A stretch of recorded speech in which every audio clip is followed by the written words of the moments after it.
I offer this podcast freely. Your support really makes a difference. To make a donation, visit reneemckenna.com. Welcome to Spiritual Psychology. My name is Renee LaValle McKenna, and I bring my 30-plus years as a recovering addict and ex-crazy person turned therapist and shamanic healer to bring you snackable teachings on spirituality, psychology, and all things personal growth.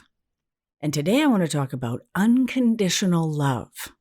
And in order to talk about unconditional love, we need to talk about conditional love and all of the many feelings, beliefs, attitudes, and behaviors that we call love that actually are not love.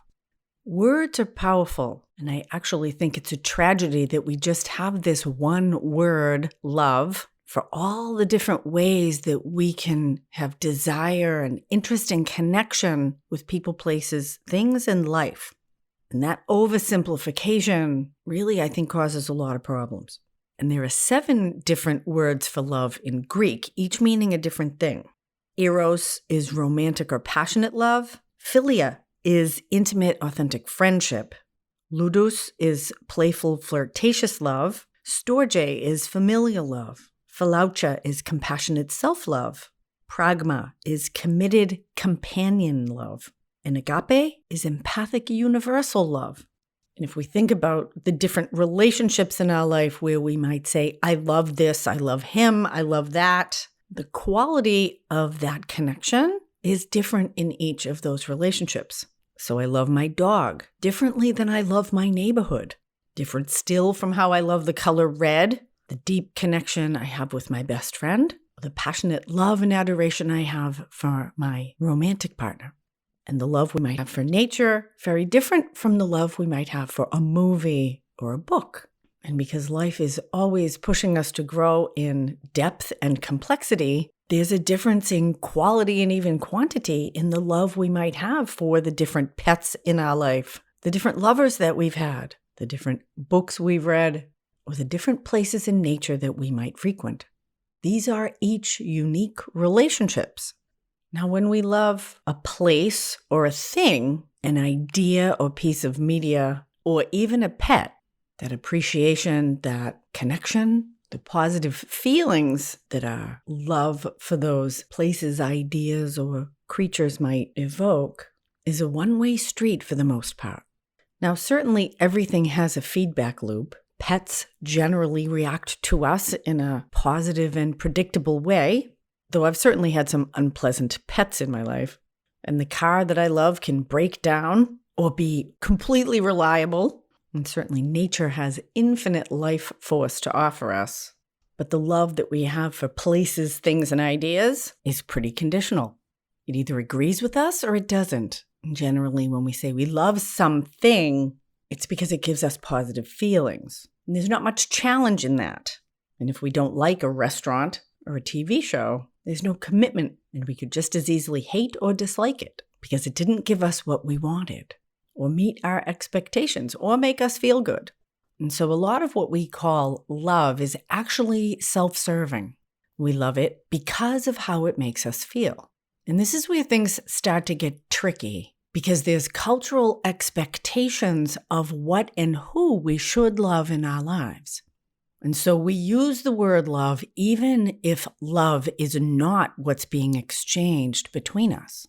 So we're supposed to love our pet, or our spouse, or our father and mother, and they're supposed to love us back, right? But often, if we are really emotionally honest about what's happening in these so-called love relationships, the exchange between us is often anything but loving. I see this frequently with my clients, and I've absolutely experienced it in my own life. When we peel back the cultural wrapping of the word love around the different relationships in our life and look at what's actually happening, particularly if there's abuse, manipulation, neglect, or other forms of negativity and suffering being tossed back and forth, it can be kind of disturbing to our equilibrium. The narrative that we have about how relationships are supposed to be. This is particularly true around families. I have a client who recently went to visit his mother, who's a really dominating and quite abusive alcoholic. She's been completely unpredictable his whole life and ranges from overindulgent and adoring to giving him the silent treatment and even some pretty extreme violence. He had to get stitches once because she threw something at him and it broke against his head. And he recently had an experience that's common to many people. He's in his 30s. He went to visit his mother, and he's been doing a lot of inner work. He's a meditator. He's got a great career in tech. He's very creative. And as soon as he gets in the toxic environment of his mother's house, he reverts to being a 9-year-old boy. And she's smoking. She's already been drinking. The TV's blaring in the background. And he tries to have what feels like a normal conversation with her and share some of the things that are happening in his life. And there's this repetition of this experience he's had over and over again throughout his lifetime, which is that she's filled with fear and negativity. And the whole environment is disturbing for him. And he gets triggered and she gets triggered. They end up having an argument and he leaves. And then he feels guilty because his mother is getting older and he wants to have a nice relationship with her. He's always wanted to have a nice relationship with her. But she is so mired in her own sickness and dysfunction, she is incapable of participating in a nice relationship. And it's not a coincidence that he has been caught in a pattern of dating addicted and emotionally unavailable women, because that's the template for a love relationship that he learned in his family. And so what he has come to know as love is actually not love at all.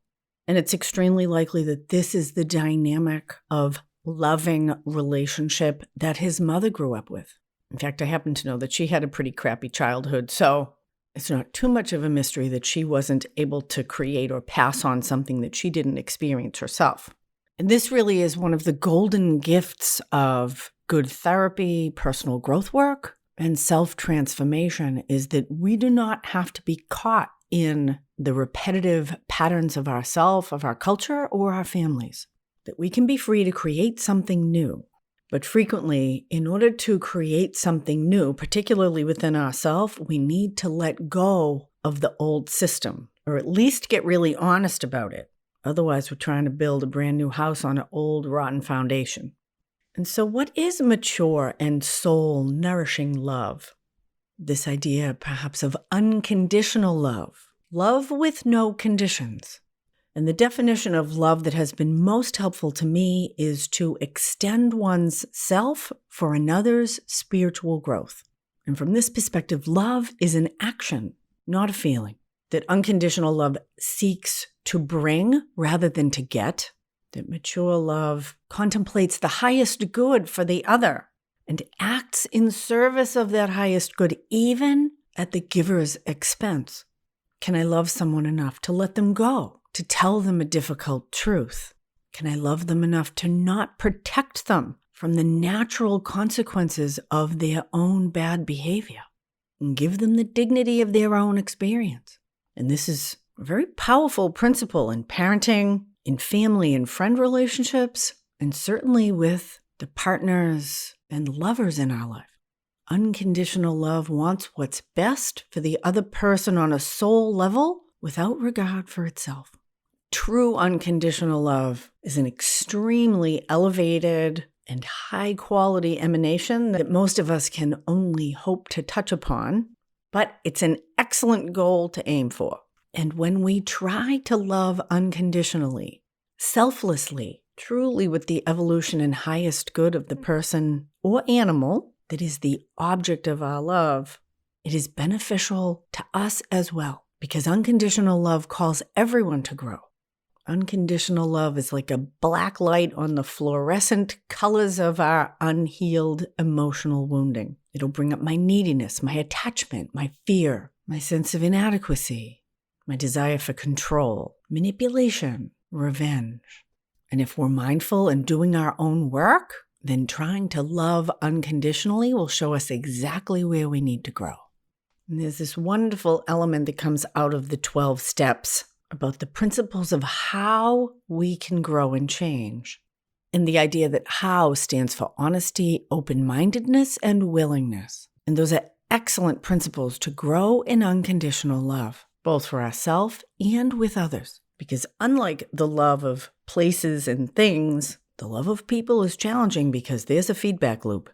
And even if we put love out, wishing for another's highest good, we may not get love back. And what happens then when someone throws us guilt or their fear or their blame or shame or their rejection or their hatred?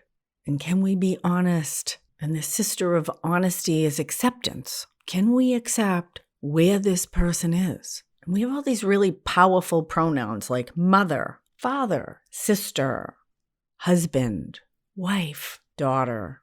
And we have idealized archetypes around those words that often have nothing to do with the person who carries that label. And I found it extremely helpful to remove those pronouns, particularly in my own mind when I'm thinking about these people.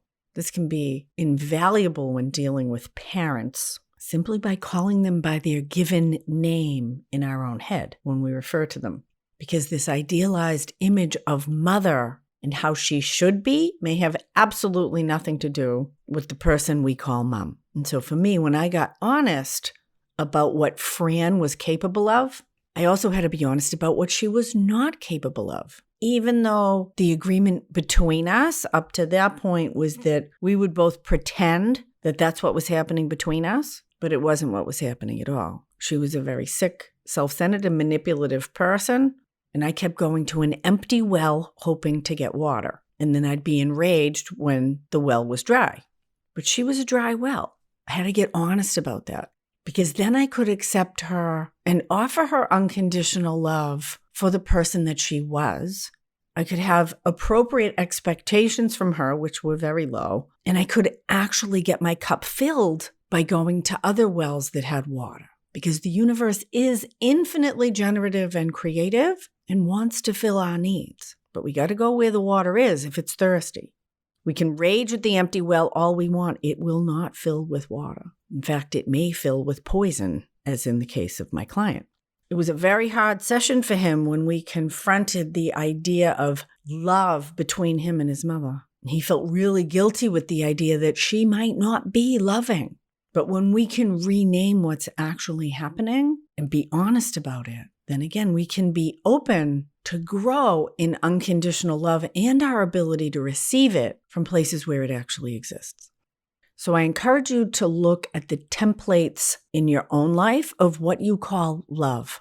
And as humans, they are always a mix of brilliance and brokenness, of darkness and of light. But the truth really does set us free. And we have the opportunity to grow in our own ability to express unconditional love, even if those around us do not. Thank you so much for listening. Unconditional love is a massive topic. In fact, I'd love to do a workshop on it once I get settled after my move to New York in a few weeks.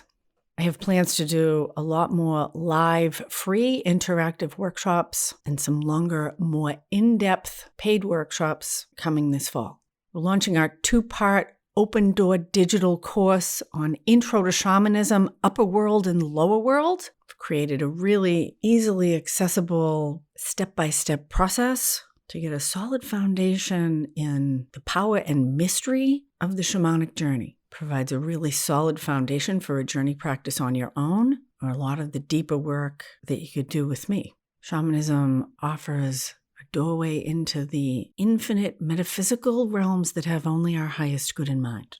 Tremendous healing, guidance, and empowerment is available through this work. It's completely changed and redirected my life and is central to my spiritual psychology work.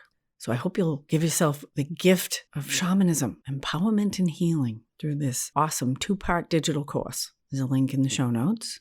You can find me most Wednesdays on Insight Timer, 12:30 Pacific, 3:30 Eastern, for a free event on healing trauma. And this week, Friday, July 22nd, I'm also doing one of my favorite pieces of work on dissolving the inner critic, using a modern perspective on an ancient Tibetan Buddhist practice.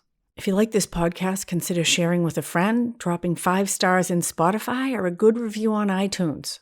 Deeply appreciate your support and the ongoing generosity of my supporters on Patreon and the very generous donations some of you have been offering through my website. Your willingness to give financially is deeply appreciated and profoundly helpful in my life. If you'd like to find out more about any of my services, shoot me an email, info@reneemckenna.com, or drop me a DM on Instagram @ReneeLaValleeMcKenna. I'd love to hear from you. Blessings on your path until we meet again. This is Renee LaVallee McKenna for Spiritual Psychology.